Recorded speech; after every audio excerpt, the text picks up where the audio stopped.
गांव का नाम था बिसरहना, जहां हर घर की छत पर लाल ईंटें और दिलों में पुरानी कहानियां थीं। उन्हीं गलियों में रहता था चौधरी रामसेवक का परिवार। 3 बेटे, एक बहू और घर की जान उनकी माँ पार्वती देवी। घर बड़ा था, लेकिन दिलों में तंग जगह थी। जब चौधरी साहब जिंदा थे तो सब कुछ सुलझा रहता था। खेतों की हिस्सेदारी, पैसे की बात, घर के काम, सब कुछ उनके इशारे पर चलता था।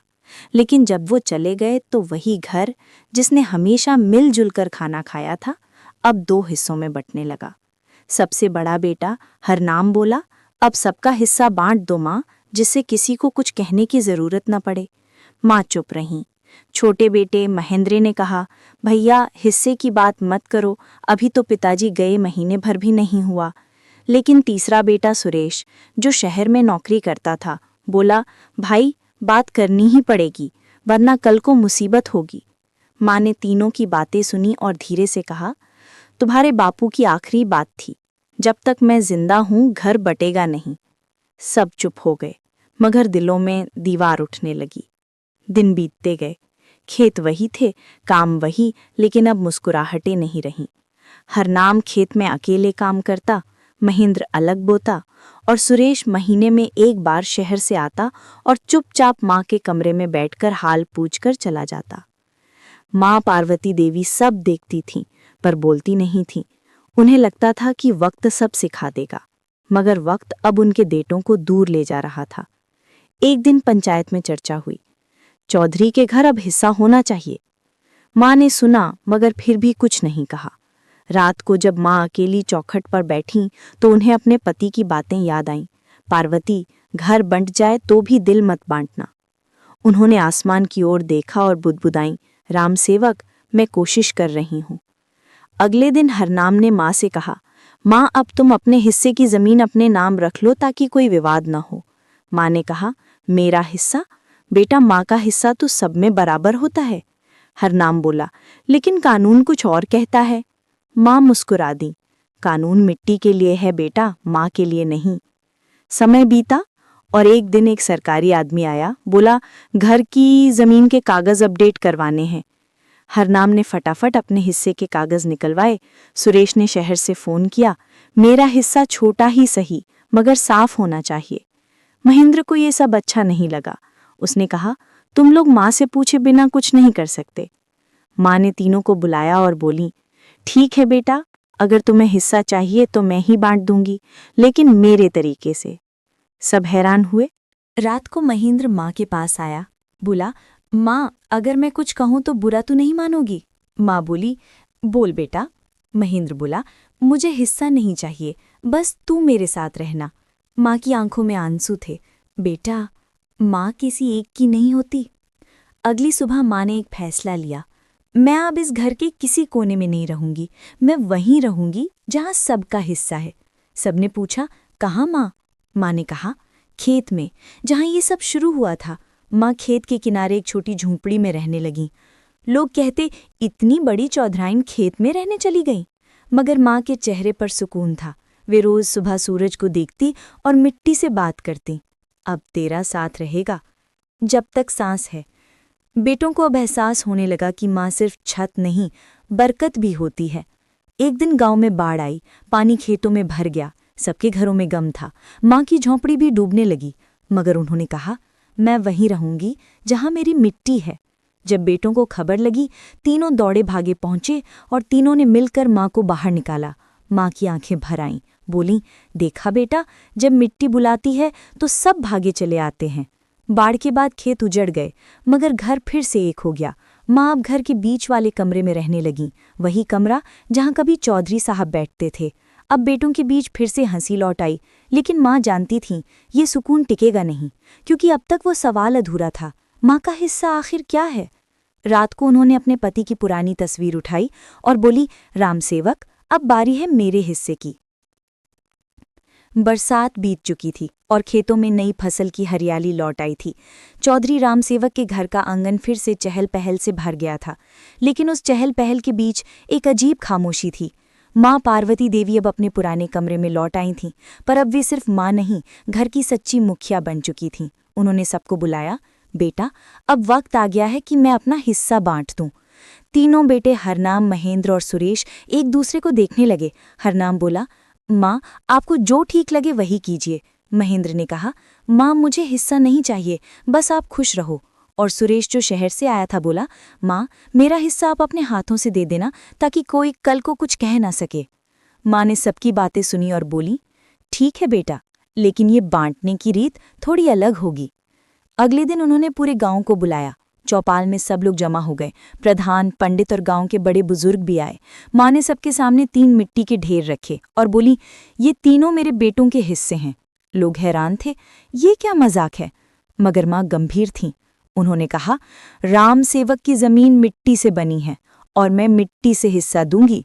जो बेटा इस मिट्टी का मतलब समझ जाएगा वही सच्चा वारिस होगा।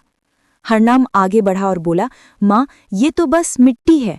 माँ मुस्कुराई, बेटा, जब खेत जोतता है तो मिट्टी ही अनाज बनती है। जब तू घर बनाता है तो यही मिट्टी दीवार बनती है, और जब इंसान मरता है तो इसी में समा जाता है। ये बस मिट्टी नहीं, ये जिंदगी है।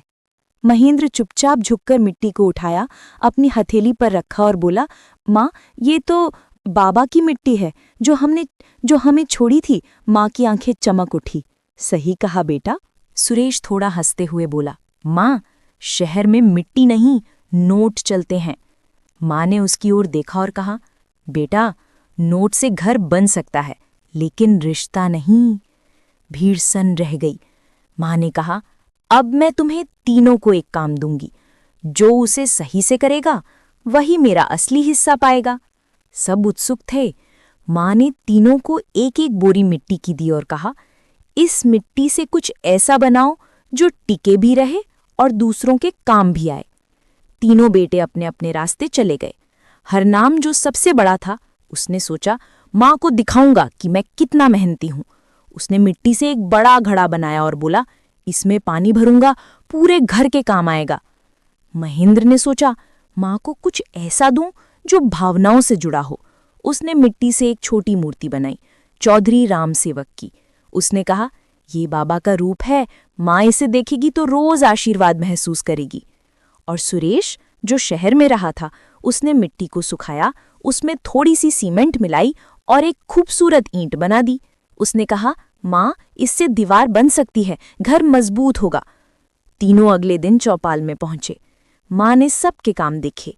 उन्होंने हरनाम से कहा, तेरा घड़ा बहुत सुंदर है, पर जब पानी सूख जाएगा तो इसमें दरार पड़ जाएगी। महेंद्र से कहा, तेरी मूर्ति में भावना है, पर ये दूसरों के काम नहीं आएगी। फिर सुरेश की ईंट उठाई और बोली, इससे घर बन सकता है, लेकिन अकेली ईंट कुछ नहीं कर सकती। उसे जोड़ने के लिए औरों की जरूरत होती है। फिर उन्होंने कहा, तीनों सही हैं, लेकिन अधूरे हैं।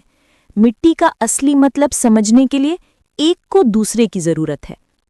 माँ ने तीनों की मिट्टी मिलाई और कहा, अब ये मेरा हिस्सा है, एकता का हिस्सा। इसे कोई बांट नहीं सकता। सब लोग भावुक हो गए। प्रधान ने कहा, पार्वती देवी, आपने तो एक नई रीत सिखा दी। माँ मुस्कुराई, बांटना आसान है, जोड़ना मुश्किल। मैं जोड़ना चाहती हूँ। उस रात घर में एक शांति थी जो सालों से नहीं आई थी। माँ ने तीनों बेटों को बुलाया और कहा, बेटा, अब तुम तीनों को एक वादा करना होगा। जमीन बांट सकते हो, मगर रिश्ते नहीं। तीनों ने सिर झुका लिया। माँ ने तीनों के माथे पर मिट्टी लगाई और बोली, अब ये मेरा हिस्सा है, तुम सब में बराबर। दिन गुजरते गए। घर में फिर से रौनक लौट आई। हरनाम और महेंद्र अब साथ खेत जाते और सुरेश जब भी शहर से आता तो सबसे पहले माँ की झोपड़ी साफ करता। एक दिन महेंद्र ने कहा, माँ, अब हमें कागजों पर हिस्सा नहीं चाहिए, हमें बस तेरा आशीर्वाद चाहिए। माँ ने कहा, बेटा, अब मेरा आशीर्वाद भी बांटने की रीत से मिलेगा। सबने पूछा, कैसे माँ? माँ बोली, अब हर साल मैं अपना एक दिन तुम्हारे खेत में बिताऊंगी, जिससे तुम याद रखो कि माँ का हिस्सा जमीन में नहीं, दिल में होता है। गांव वाले इस बात से इतने प्रभावित हुए कि उन्होंने पंचायत में ऐलान किया, अब से इस गांव में कोई माँ अपने बच्चों से हिस्सा नहीं बांटेगी, बल्कि बच्चों का फर्ज होगा कि माँ को बराबर का स्नेह मिले। धीरे धीरे माँ का हिस्सा कहावत बन गई। जब भी किसी घर में झगड़ा होता, लोग कहते, अरे भाई, माँ का हिस्सा मत भूलो। लेकिन कहानी यहीं खत्म नहीं होती। वक्त बीतता गया, माँ बूढ़ी हो गई। एक दिन वो खेत में बैठी मिट्टी को सहला रही थीं। तभी सुरेश आया और बोला, माँ, शहर में अब बड़ी कंपनी है, हमें जमीन बेचनी पड़ेगी। माँ ने बस इतना कहा, बेटा, जो मिट्टी से भागता है वो मिट्टी में चैन से नहीं सो पाता। उसकी ये बात सुरेश के दिल में उतर गई, लेकिन फिर भी हालात कुछ और थे। अब एक ऐसी स्थिति आने वाली थी जहां माँ को अपना आखिरी फैसला लेना होगा, और उस फैसले से पूरे गांव की सोच बदल जाएगी। बरसों बीत गए। चौधरी राम सेवक के जाने के बाद पार्वती देवी ने अपने तीनों बेटों को साथ रखकर जिस घर को संभाला था, अब वही घर फिर दुराहे पर खड़ा था। हरनाम और महेंद्र अब भी गांव में खेती कर रहे थे, मगर छोटा बेटा सुरेश, जो शहर में रहकर बड़ा आदमी बन गया था, अब गांव की मिट्टी से दूर जा चुका था। एक दिन वो अपने चमचमाते एसयूवी में गांव आया। गाड़ी से उतरते ही सबकी नजरें उस पर थीं। चमकदार कपड़े, महंगी घड़ी और आंखों में वो तेज जो शहर से आता है लेकिन गांव में कुछ चुपता है। माँ ने उसे देखा और बोली, आ गया बेटा, कितना समय हो गया तुझे आए हुए। सुरेश ने बस मुस्कुराकर कहा, माँ, काम बहुत रहता है, अब बड़ी कंपनी खुल गई है मेरी। माँ ने कहा, अच्छा किया बेटा, पर अब इस माँ का थोड़ा काम भी सुन ले। सुरेश घर के आंगन में गया। वहां मिट्टी की वो ईंट अब भी रखी थी जो उसने सालों पहले बनाई थी। उसने हंसते हुए कहा, माँ, अभी तक इसको संभाल कर रखा है। माँ बोली, ये ईंट नहीं, तेरा रिश्ता है जो अब भी सलामत है। सुरेश बोला, माँ, अब वक्त बदल गया है, ये जमीन तो बेकार पड़ी है, बेच देते हैं, सबको अच्छा पैसा मिलेगा। आप भी शहर में मेरे साथ चलो, बड़ी कोठी है। ये सुनते ही हरनाम और महेंद्र ने नजरें झुका लीं। उन्हें पता था अब बड़ा झगड़ा होगा। माँ शांत थीं।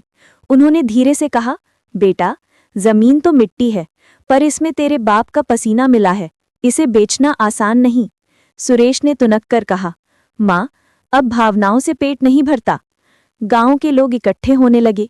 चौपाल में सबको पता चल गया था कि चौधरी के घर फिर झगड़ा हुआ है। प्रधान जी आए और बोले, पार्वती देवी, आप ही फैसला करो, अब ये जमीन क्या होगी। माँ उठी। उनकी कमर झुकी हुई थी, लेकिन आंखों में वही पुरानी दृढ़ता थी। उन्होंने कहा, ठीक है, अब आखिरी बार बांट कर दिखा देती हूं कि माँ का हिस्सा क्या होता है। उन्होंने तीनों बेटों को बुलाया और कहा, चलो खेत पर चलते हैं। धूप तेज थी, लेकिन माँ डटी रहीं।